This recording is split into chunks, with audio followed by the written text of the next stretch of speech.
welcome back to Untold. This is episode 3. And today we have a truly fascinating guest who is going to give us some insight into really untold, unseen, unknown places. We are joined by Sheriff Antionette Irving, the Richmond City Sheriff, and she oversees the jail here in Richmond, among other things. And she's joining us to sort of shed light on some really interesting topics and areas that really are pretty unique to you. I was just discussing with you a couple minutes ago how interesting your life has been. I mean, you have a really interesting journey, and we're going to get into all that. Okay. But we'll start at the beginning, which is like the today, the now, the news. Give us sort of the state of the state, the Richmond City Jail. How are things going over there? Well, first of all, thank you for having me. I really do appreciate it. The state of the jail, the state of the sheriff's office, we're moving along. We're progressing. Of course, I oversee the jail and the courthouses, and we also do transportation and civil process. So the jail is moving, the sheriff's office is moving.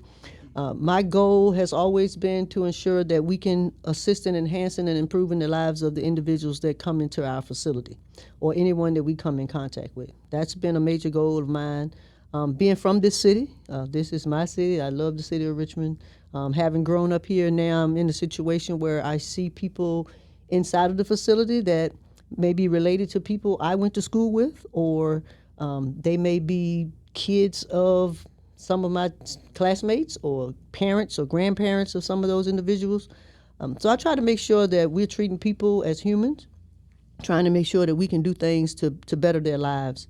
We do a lot of programming. I have a reentry team of people, about 15 people in our reentry program. I'm a firm believer that reentry starts at the point of contact with law enforcement. And when you come into our facility, we start immediately having conversations with individuals as to what it will look like when you get out and what those needs are now while you're here with us. Paint the picture for me. How many inmates right now? Like, what's the percentage of occupancy at the jail? We're averaging about 529 right now. The population is down tremendously throughout the years when you were doing reporting here. Yeah. One, because of the diversion type of programs that we have, the alternative sentencing that we have, to try to keep people out in the community to ensure that they can continue to work, they can continue to take care of their family, they can go to school, they can continue to be a productive person within the facility, even though in the society, regardless of what it is they may have done. You know, my goal is to ensure people can be a positive influence for others, as well as be a productive member of our economic development here in our city. So jail population is down. What percentage is it, like at 80%? Is it 90%? What's the max that you can hold there? We can hold 1,032. So we are close to half. Way down. Way we're down. Close to half. And we average 50 or less females. So of course we still have female population. So we're averaging less than 50 females. The unfortunate thing is our population is mostly violent offenders, which gives us a whole new means of having to deal with individuals as to what it is with the crimes they may have committed, even if they haven't been convicted of them. But we want to make sure we treat everybody the same, give everybody a fair opportunity. Once people are sentenced and fully sentenced, because you may have people that are sentenced on one crime and not on another, right, or in one jurisdiction and not in another jurisdiction. But we try to make sure we give opportunities to everyone. The thing is, we can't make anybody be in a program. We're really pushing programs, as we spoke on a little bit earlier, mental health programs, educational programs, whether it be academic or vocational, trying to make sure that we provide resources to individuals, programming for behavior, anger management, just how to do financing, how to do parenting, and how to reconnect with your family. I'm a big believer in restorative justice. I also want to see how it is that we can restore a person, restore a family, and restore the community. So how about staff? I mean, I know a lot of jails struggle to keep their staffing numbers because, let's face it, it's a really hard job. It takes a lot out of you. We've gotten a lot better. The thing that we're working on now, we're working on hiring. We've increased our entry salary and our salary after the graduation from the academy. Retention is a big thing. A lot of people really don't know what it takes to work inside of a jail, and everybody starts inside of the jail before you get, as they call, the gravy jobs or the good jobs and working in courts or having a take-home vehicle and working in transportation or civil process. And so everybody has to get that feeling for what it's like to be inside of the facility. What is it like? What does it take? It takes a person that's, first of all, going to be professional, a person that's going to be strong and firm in what it is they say to individuals, but just to be a fair person. You still have to be fair. I try to never know what people's crimes are. And all these years that I've been doing this, since '88, is try not to know why somebody's there, just to know that I'm here to make sure that they're safe. I'm here to make sure that they do the time that they do, as best they can while they're there. But you have to kind of stay open-minded to ensure that you, again, giving a person a fair opportunity to do their time.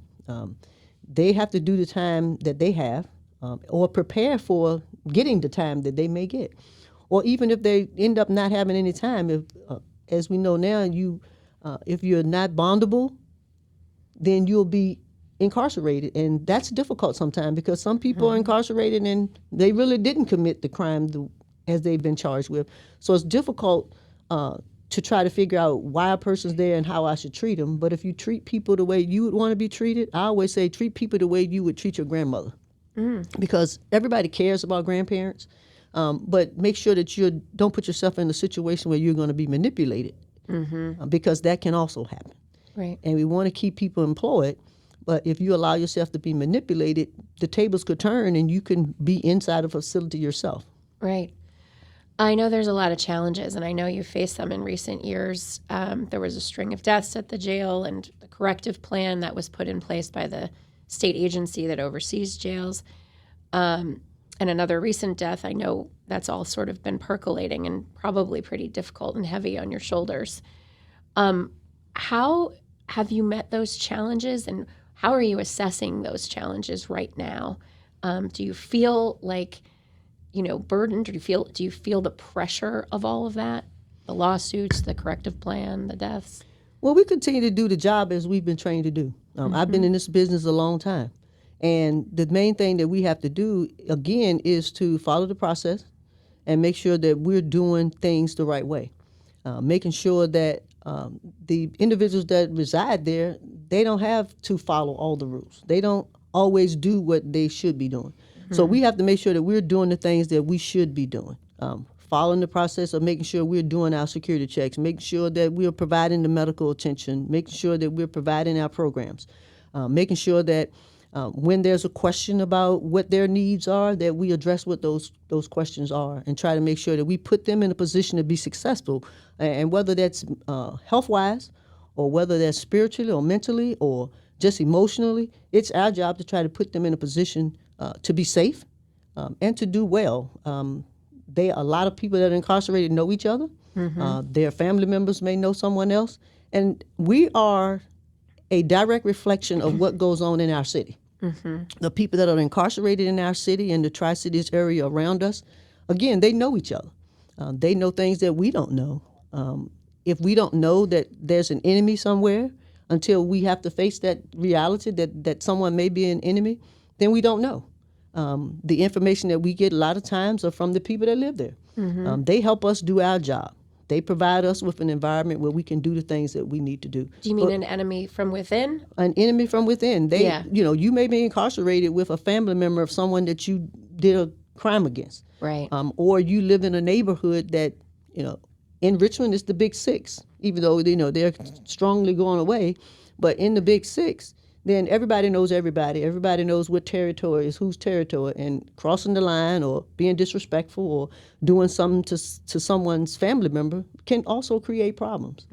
Also, as far as any problems that are going on in the city, outside of the facility, we are a baby part of what goes on in the city. Right. The drug epidemic. If there's a drug epidemic in the city of Richmond, there's going to be everywhere. Right. There's no facility or no institution, whether it be a school, whether it be a nursery, whether it be whatever goes on outside. If parents are acting a certain way in a community and something happens at the daycare or the nursery, it's going to carry over into one of those places. So we have to make sure that we're monitoring the things that go on. and try to make sure that people understand why we do the things that we do. Because we have to do the job that's been assigned to us, and it's not always the easiest job. Again, so we have to work on trying to retain the people that we have. And if you've been doing this business any particular time, people retire. A lot of people retired after the unrest and the COVID epidemic. A lot of people retired. The attitude of the society changed as to how people look at public safety. So we have to make sure that we're trying to keep the best people that we possibly can. I don't think it's realistic, and you correct me if I'm wrong because you would know the answer to this. It's not realistic to think that drugs can't get into jails, right? I mean, drugs are going to get in some one way or another, right? When there's an addiction that people have or an illness that people have, they're going to try to do whatever they have to do to solve that issue. What we try to do is make sure that we're giving people the proper resources and counseling to help them through those processes. We recently started a MAT program. We received a grant from opioid abatement in the city of Richmond. However, we were already working in the program trying to make sure that we could assist people through the medically assisted treatment and trying to make sure that individuals can work on subsiding what those cravings are. But it's impossible, though, to think that you can keep all drugs out of a jail, right? Everything's a business, and we have to make sure that we're monitoring the people that we have and what it is that's going on. We keep our ear to the ground, our eyes open, and we try to make sure that we are prepared for the day. And we are the ones that are working, and they work at what they do.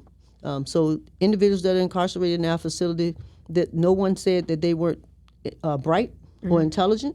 And again, we are a direct reflection of what goes on in our communities. In terms of the biggest challenge, if you were to say one drug that is the biggest challenge, because obviously what's happening in Richmond reflects in the jail, what is Richmond's biggest drug challenge? Well, right now it's a multitude of things that can be a challenge, and we don't have it very often as any other facility. No one knows what's in the drug.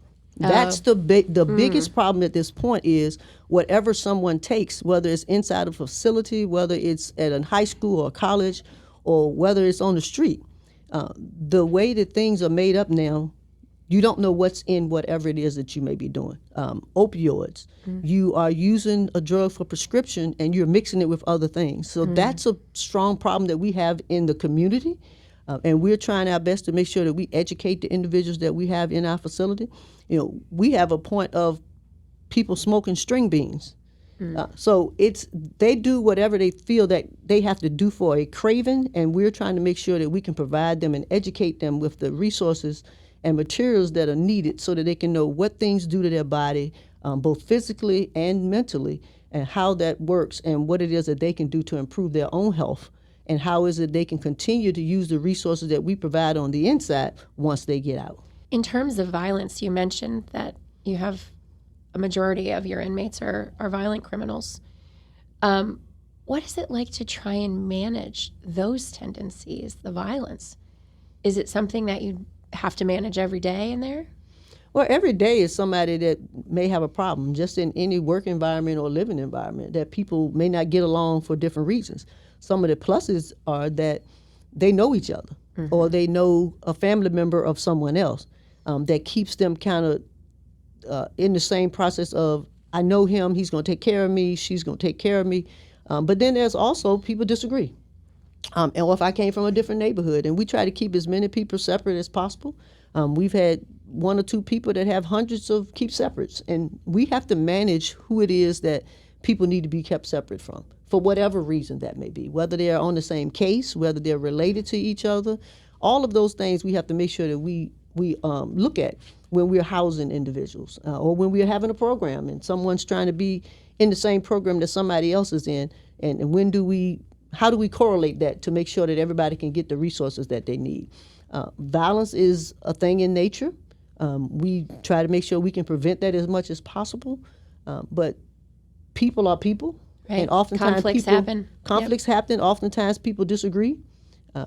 Lots of things happen that make people disagree over stuff, and no individual can control what somebody at any given time may disagree with or dislike, or they may feel disrespected. It's just like I heard over the weekend somebody say, they disrespected me, and they were talking about their own parent. And I said, well, was it a disrespect or was it a correction? And it was a correction, but young people feel that that's a disrespect if you're correcting them for a behavior. So we have to deal with that with a multitude of personalities and individuals. We have 539 people that's living in our facility, and we have over 200 people at any given time that could be working in our facility. So we're dealing with a lot of different emotions and thought processes at one time. Yeah, and the ability to sort of regulate that anger. I'm sure many of them have never been taught. You know what I mean? It seems that if you're there for a violent crime, you probably lost your temper once before. And we'll try to make sure that everybody has access to our anger management classes. And what we do is we have programs that you may be in a program in a group, or you may be programming in place because I don't want to be in that particular group, or someone that may be in that group that I don't want to be around. So we try to make sure that we have the tools necessary to help program someone in place, or help give them counseling, or help them to have someone to talk to, whether it's the chaplain, whether it's our clinicians. Again, as I said, on my reentry team, we actually have clinicians that work for us and not for our medical provider that actually speaks with the individuals in our facility. We have QMHPs. We have those individuals that can constantly have sessions with people to talk to them about what they're going through, what they're thinking, what they've been through, and how it is that they can grow into a better person, or they can grow through what it is that they're going through. How much are gangs a factor? Right now, they may not call it a gang, but it's groups of individuals that have like minds that want to make sure they're protecting one another. Mm-hmm. But again, it goes back to what a person is thinking. And, if you promise me something and you don't deliver, whether it's I owe you for a bag of chips and I don't pay you back, that's the conversation that people are going to have. It's the same type of conversation that someone will have out on the street if somebody owes someone. It's just maybe handled a little bit different. Mm-hmm. So we try to make sure that we have those conversations with individuals when they first come into the facility. We have an orientation area that we talk to them about some of the things that may happen, because some people may have never been incarcerated before. Mm-hmm. Some people feel I've been incarcerated forever, many, many times, and I know about incarceration. And as I tell them, your incarceration each time is different, because of the environment that you're going to be in and where your mindset is at that particular time. When you see somebody that has been that person and has come back time and time again, what is the solution? How do you break that cycle? And what kind of advice do you give that person to not come back again? That doesn't work? I mean, I find that, the cycle of returning over and over again, it must, as you say, feel like being inside is more normal to them than being out. And for some people it is. It depends on where they are in their mental health and their mental wellness. It depends on where they are. It depends on where they are with their family, if they feel that they get the family support that they need. And it just depends. When I see individuals that I've seen over and over again, it's like, the one guy, every time he sees me before I see him, and he'll be like, Miss Irving. And I can tell when I've seen somebody from my past, because they'll call me different ranks. Because as you know, I've been doing this for a while. Right. And you don't want to think that you can't help a person, but you have to communicate with them and continue the conversation over and over again. It's like anything else. Change is not going to happen until that person's prepared and ready to change. Or they're put in a situation where they can be successful. If you continue to let me out of incarceration, and I go out on the street and I'm still incarcerated because I don't have the things that I need to be able to survive correctly or to live in a comfortable manner, then my mind may still be incarcerated because I don't have any means to open or to improve. So it really depends on how we set them up to go back into the community. If we're not providing them with the appropriate medications or the appropriate counseling or the appropriate housing, the appropriate capabilities to get a job, they don't have an ID card, they don't have those resources, then we're just setting them up to come back. And we have to make sure that we're doing what we need to do as a community on the inside, and then being a part of a nice transition for them to go back outside. How much of it falls on them, though? How much of it falls on them? A lot of it falls on them. But if I'm not at the capacity to be able to change or to do anything different than what I already know, then it doesn't matter what anyone else does for me. Right. then it's not going to change. So how do we help people get to a better capacity? We have to provide the appropriate treatment for them. And what that treatment is has to be properly diagnosed and analyzed. All of us have some type of issues. All of us have some type of traumas that we've lived through. And how do we accept those? How do we live through those? I know we're going to talk about childhood later or how I grew up, but until I was able to, as an adult, to realize some of the things that I'd gone through as a child, then how do you figure out where you're going today because you don't know what happened in your past? And you have to come to a strong reality of what puts you in the situation where you are now. And do you continue to blame other people for it, or do you be strong enough within yourself to move forward? And you're going to need help of other people to do that. Some people don't like counseling. Some people don't like, interacting with just people that they know because you don't want people in your business. So we have to put them in a situation where they're comfortable in having conversations with others that can help them without somebody having a title behind their name or in front of their name or alphabets behind their name. It's how do we put them in a situation to make them more comfortable about who they are and help them to realize what their successes can be. And we failed that not only in an institution, but we failed that in education with our young people, which we should start that at an elementary age and not wait till people become teenagers or wait till they become incarcerated before we decide that there's something wrong or we didn't do something or now we need to help people. That's one of the biggest issues that I have with society and with our community. We wait till people are incarcerated and want to blame other people for what they're not doing to assist someone at that particular time. But what should we have done as a community prior to now to put people in a better place to be successful? In terms of if you had the ability to educate younger, what would you be telling those younger generations? So with young people, I try to talk to them about what are you doing today? What are your plans for the future? Do you have a what I'm going to do next mentality? Goal in mind. What are your goals? And goals are nothing unless you write them down. Unless you write your plan down and you figure out how to attack that in different ways and not just one way, because there's one way may not be the way that you're going to be successful. You're going to have to be prepared for A through triple Z in order to work hard and get whatever it is that you want. All right, that is a good final note to end this segment, and we will be right back.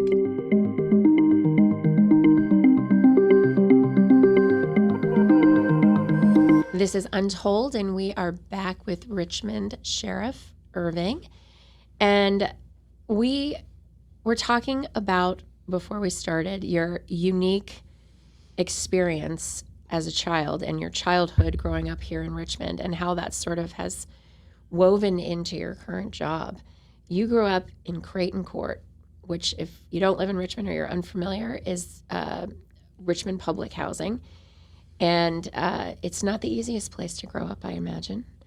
Can you paint the picture of what those early years were like? Well, growing up in the projects, as we used to call them, then and now, it's a little different. There was still a sense of community and a sense of family. There was always something going on. One of the things growing up in Creighton, child of domestic violence and substance abuse, and just wanting to be a free kid to try to figure out what life was going to be about. A lot of my days were spent dreaming about what my life would be like as an adult. Had a lot of goals and wanted to do a lot of different things. But we as kids, we grew up together. We went to the same schools. We played on the little playground together. We played tag and red light and kickball and all those things together. And again, it goes to the adults in the neighborhood. We knew which adults not to be around. We knew what time we needed to be in the house. We need to know what things not to do at certain times. Rough neighborhood, all neighborhoods are rough. I think sometimes housing projects or redevelopment housing gets a bad name, but it was a sense of community. But just knowing that everybody may not get along. There were days when people had arguments. There were days when some really weird and crazy things happened. There were people that, may have sold drugs or sold alcohol or gambled or did those things in the community, but you kind of knew who those people were and what those areas were to stay away from. And I believe they know most of that now. It's just, it's more prevalent. When you mentioned domestic violence and substance abuse, can you give me a little detail on that? Was it mom? Was it dad? Was it both? Well, my dad was an alcoholic, not knowing until I was an adult that he was suffering from PTSD. As a kid, nobody talked about what PTSD was. And he had been to war and the things that he had seen in war. And he turned to alcoholism and other things and, just trying to figure out his life and what life would be like for him. He was an uneducated man that tried to take care of his family. My mom always worked. She was a nurse and she did what needed to be done to assist us. And, my father and my mother, they divorced. And my mother, as a single parent, we moved into a home not too far from Creighton. And that's when life really kind of turned around for us. But just being in an environment of domestic violence and watching that and not being able to do anything about that as a little child. I was actually born in the projects. And I lived in more than one house. Was your father born in the projects too? My mother nor father was born in the projects. Okay. Did he stay there when you guys left? No. No. We moved as a family. And when we moved as a family, that split came because of the domestic violence. It got to a point that myself as a kid was no longer willing to tolerate that. And some things happened. And what does that mean? You weren't willing to tolerate that? Because I felt that I was at an age that I could speak up and speak out. And you did? And I did. And that reaction of, seeing my mother in the situation that she was in, it was like, this has got to stop. Because parents often feel that they have to be subjected to things to take care of their family or make sure that their family is in a good position. And they don't want to oftentimes make things more difficult. And again, in any domestic violence situation, people have to be ready and prepared to leave those situations. And when the time came, it came. How old were you when you spoke up? I probably started to speak up as early as 9 or 10. Was there a price for that? There was a price, but I was a pretty hard to get along with little kid and very vocal. And wanted to, I wanted to take care of my family, and I wanted to make sure that everything was okay. So just being a person to speak up and say something needs to change, something needs to be different. And I think parents, oftentimes, if you see that in your kid, regardless of when and where you are in a situation, you say it's time to make a difference. Things have to get better, and parents have to realize. I tell parents all the time, don't stay in a situation because you feel that you're helping your kids. Remove their children from that situation. But you have to be ready and prepared, both mentally and what is your plan as to what it is that you're going to do with that. I remember times when, I thought I was being smart and trying to change the liquor bottles to stop my father from drinking. Because it would be, you're drinking in the morning, you're drinking in the evening, you're drinking at night. And it's a story that people know, so I'm not saying anything that people don't know, but some people may not. But it's, how do you deal with those types of situations?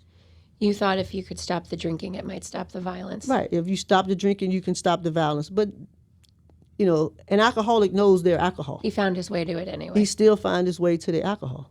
Right. And then you have to deal with the things in your household as best you possibly can. And how do you deal with those things? I was a kid that, I was smart. I may say I was a bad little kid or mischievous kid, but I was a smart kid. I always read and I always wanted to research and I always wanted to figure out how to do things. So I spent a lot of time reading, whether it was reading a book or reading a Bible, either one. I would go to church on my own. I would walk. When we lived in Creighton, I would walk to Whitfield Presbyterian as a little kid to go to church, and was that going to church my avenue of getting away from my household? Maybe not, but I think it helped me. in a sense. And then when we moved, not too far away, changing schools for me was different. Sixth grade, I ended up in a new school at Mosby. So just going from one place to another kind of helped me to manage what was going on in my household. And how did that end eventually? What happened to your dad? Well, my father passed away from cirrhosis of the liver and some other medical issues, as I say, as a part of his alcoholism and a part of the trauma that he had growing up and being in the military. Being in the military, I think, had a lot to do with, how he dealt with life when he came back. Right. And how old were you when that happened? My dad was from the military when I was born, so he wasn't still in the military at that point. But when he passed away? When he passed away, I was in middle school, going into high school. So it was the year transitioning from middle school to high school. And was that a pivotal point in your life? I think the pivotal point in my life was actually middle school. Mm-hmm. In middle school, again, I did a lot of reading, but I became an athlete. Mm-hmm. I participated in all the sports that were there. I was a very good volleyball player. If when I went to high school we would have volleyball, I would have never played basketball because I really enjoyed playing volleyball. I ran track. I played soccer. Whatever it is I could do, I was always in some type of an activity. And there were people that made sure that I kept busy and just got the things done that I needed to do. And becoming an athlete really changed my life and the perspective on what I was doing, again, because I was busy. Then going into high school, I started playing softball and playing basketball and just learning other sports. And I think that was an avenue for me that kept me busy. And, my siblings were always there for me. My brother would walk me from my house to middle school in the morning to go and do track at 3 and 4 o'clock in the morning because we had trips to go to.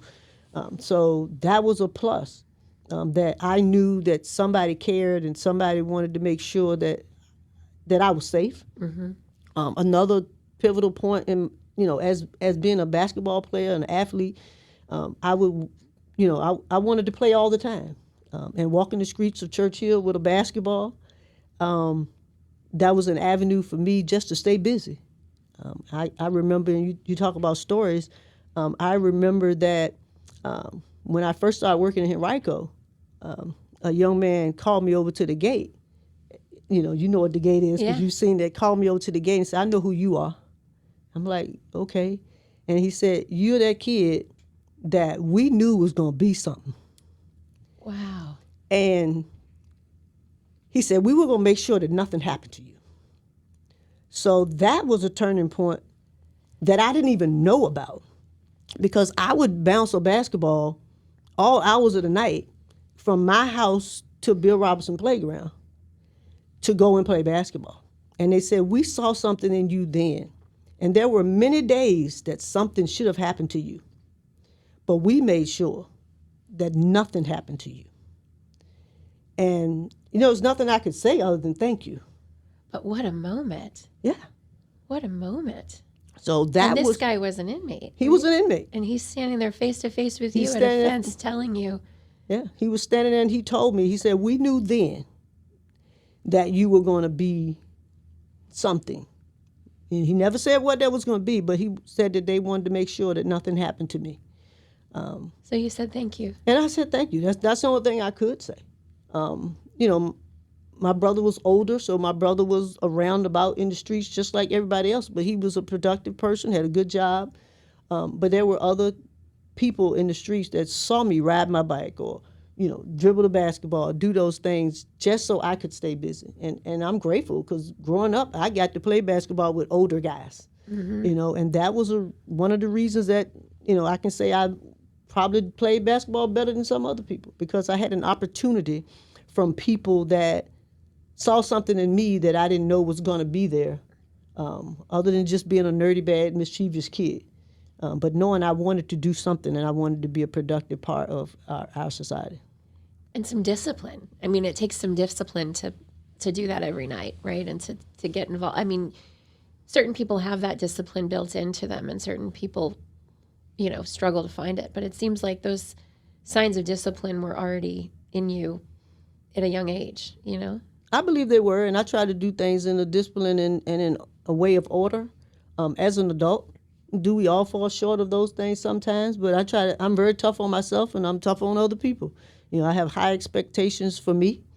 But just growing up where I grew up, whether it was in Creighton or whether it was in the neighborhood of Churchill, I found my way to the Boys and Girls Club because one of my friends in high school was a cheerleader and I was a basketball player, and her boyfriend played basketball. So just finding somewhere to go and somewhere to be. And I think the thing that helped was that we had places to go. Mm-hmm. When a recreation center closes at 5 o'clock, where's there for a teenager to go other than in the street? Right. The teenager doesn't have anything to do or anywhere to go but out there to wander and get into some things. Some kids now, there's AAU and there's some other things that kids can get involved in, but where's stuff for kids to go? Yeah. What do they have to do now? Yeah. So they do things to get attention. Yeah. Yeah. And it's your story. I mean, I'll fast forward a little bit. Your basketball talent continued on, got you to college. You were a star, got you to here, where you are now with many years in between working in law enforcement, working for Henrico, becoming the first female major in 2004. But what do you think about you allowed you to escape a fate that many can't? I mean, you were in the thick of it. You were in Creighton. You saw, as you said, the people that you weren't supposed to be around, the people that you knew to avoid. What allowed you to avoid that and to find this path out? I think one of the things that helped was the people around me. Some being older, some being in my family. Because a lot of times what I would say is I'm not going to allow those things to happen to me. I didn't want to drink. I didn't want to be, violent. I didn't want to do certain things. I didn't want to get mixed up into drugs. I didn't want to do some of those things. And I always said I want to do things to help other people. Even as a young child living in Creighton and actually seeing what my father went through, not knowing, as I say, as an adult, I realized he was going through PTSD. But to be a child that my father was going through a mental crisis and seemingly like people didn't know what that crisis was. I can remember us as kids being outside and people coming and scooping us up out the neighborhood because he thought he saw something that he saw in the war, and he began to shoot. And those types of things, it's like I have to keep my head on straight. I have to make sure I don't do anything that is going to alter my mindset. And I think that's something in my life I wanted to make sure that I could always try to be in control of me, which is often difficult. But how do I be in control of myself? Just that. And then, being in the structured athletics, being around people that were structured, having to be accountable. And if as one of the gentlemen that coached me along playing basketball was, you have to be willing to go harder than anybody else. Because if you're not practicing, somebody else is. If you're not working on a plan of action as to how good you want to be, somebody else is.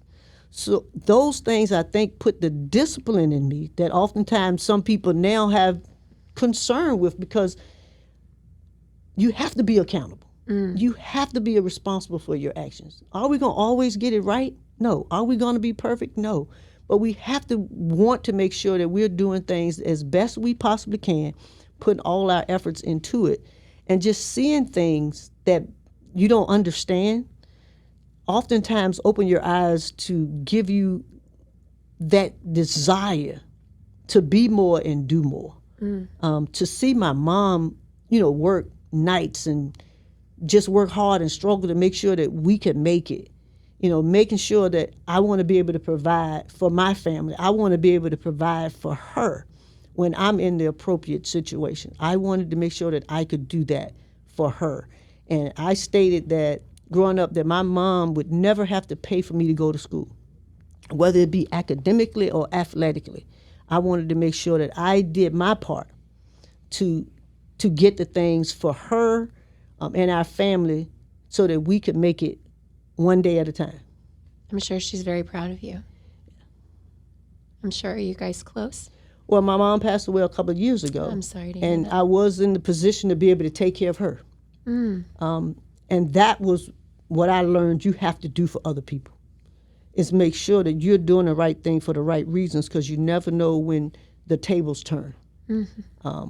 And interestingly enough, as the new sheriff, my mom was going through dementia.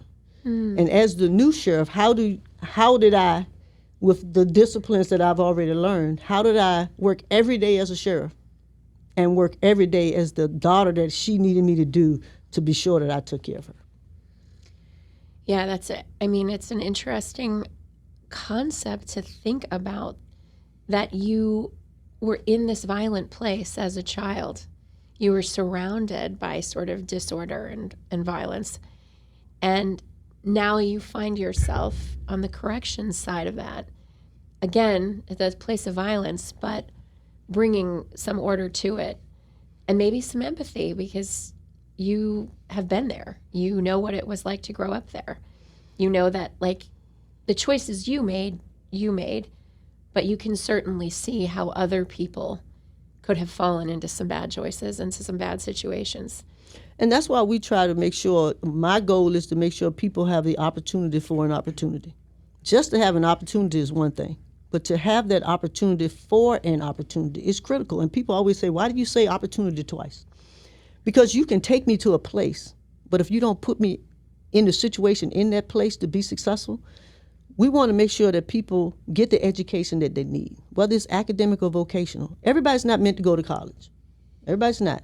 But can I do things? Can I be skilled? And can I make a good, honest living and be able to take care of my family? Yes, I can.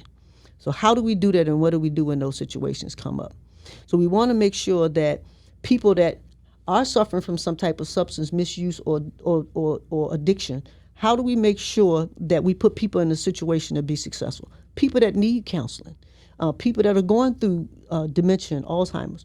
How do we put all those things in a place that's called jail, a place of incarceration, that we can help them to be better and be healthy, be well? And that's the goal that I had coming in.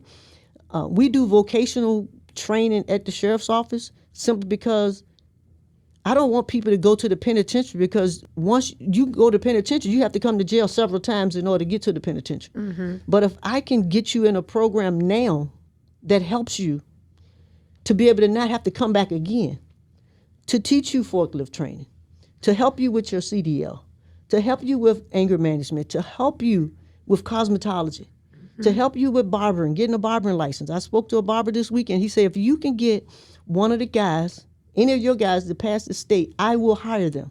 Wow. And he said, you guys are doing barbering in a jail for state certifications? Absolutely. Because I want to be able to put the people that live in my community, whether I still live where they are, I visit those areas, and being able to give them the opportunity to be successful. And having grown up in those, in the communities that I grew up in, because church is different now. They don't even call it church half the time anymore. It's different now than it was then. And there was violence, and there was drug addiction, and there were people doing things that they should not have been doing. Again, it's more prevalent now. It's more wide open because more people of importance, their kids are impacted by what goes on. So everybody pays attention to that now, when it's been happening in our lives, in our community forever. So now I'm in a position, and thankful to be in this position on purpose. And that's the way I feel, that I'm in this position during the time period that I need to be in it, so that we can help people to be well and be able to deal with the traumas of their life to be better for their family and better for this community. Last little bit on this topic, but Has the Creighton Court that you lived in changed that much from the Creighton Court of today? Because I know you go back. I know you do Thanksgiving meals there. I know you visit with people. I know you stay connected. And I know you probably run into some people that come through. But is the violence, the poverty, the drug use, all of it, is it still as bad?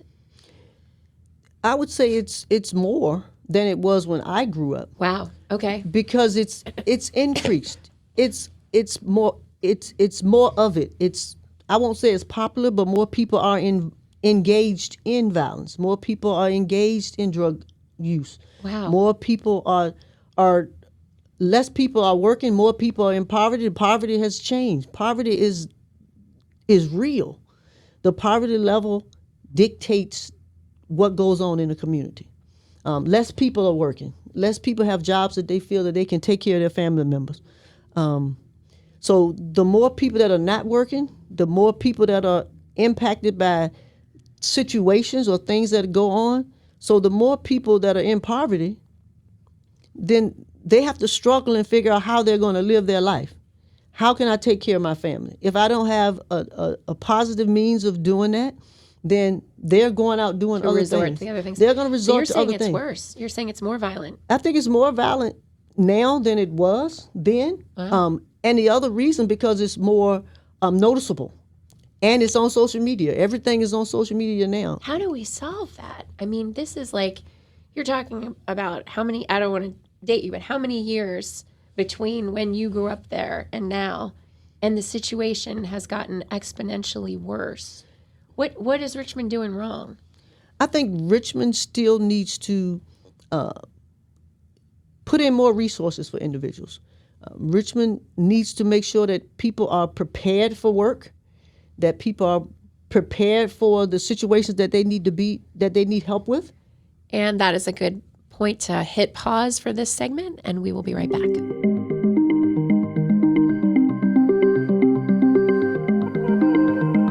And we are back with Richmond Sheriff Antionette Irving, and we are now at the point where we can do some forward-looking. Sheriff, you got an election coming up in November. How you feeling?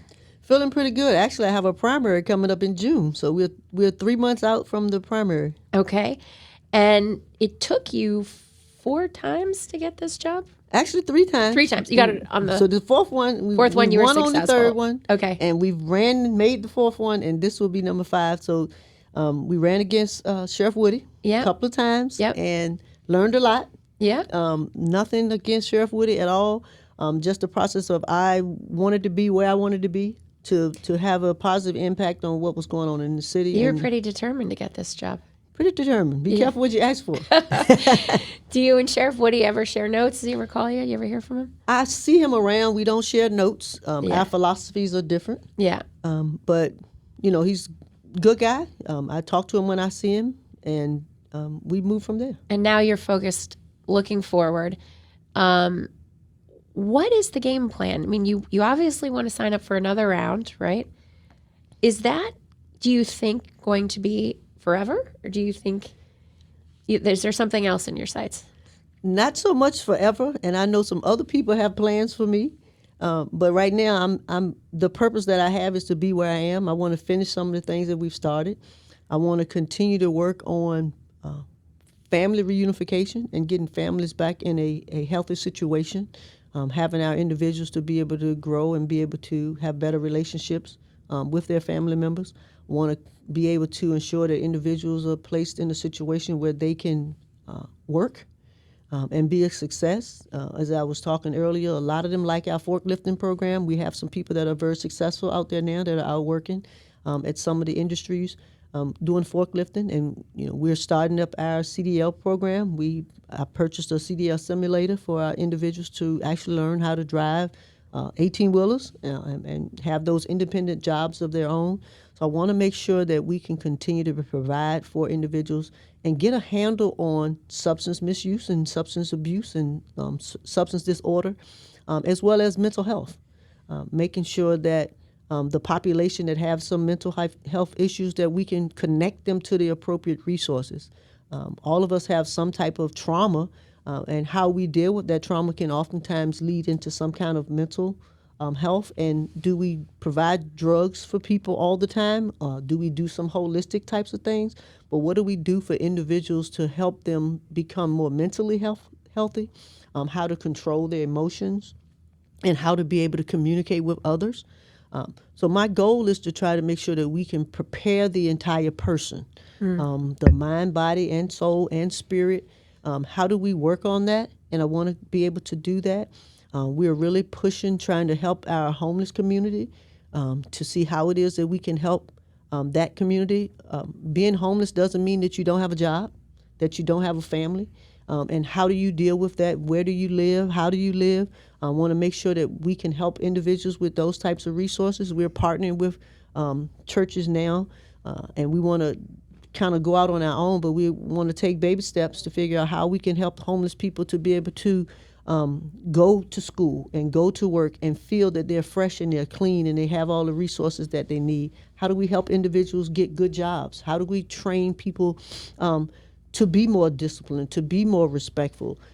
So I want to make sure that we can do that the sheriff's office is not just known as a jail that houses individuals, but a place that people can improve their lives, because when they're in a point of incarceration, it's a period of settle.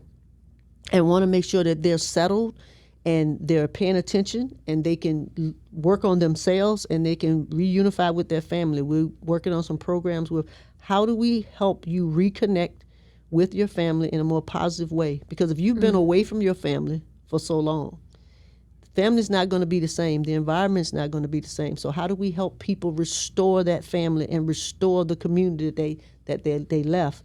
Whether it was for a short period of time or for a long period of time. We have individuals that are not just incarcerated for 6 months and 12 months. We have people that are incarcerated for 12 years. Mm-hmm. But we have people inside of our jail that's been there over 5 years.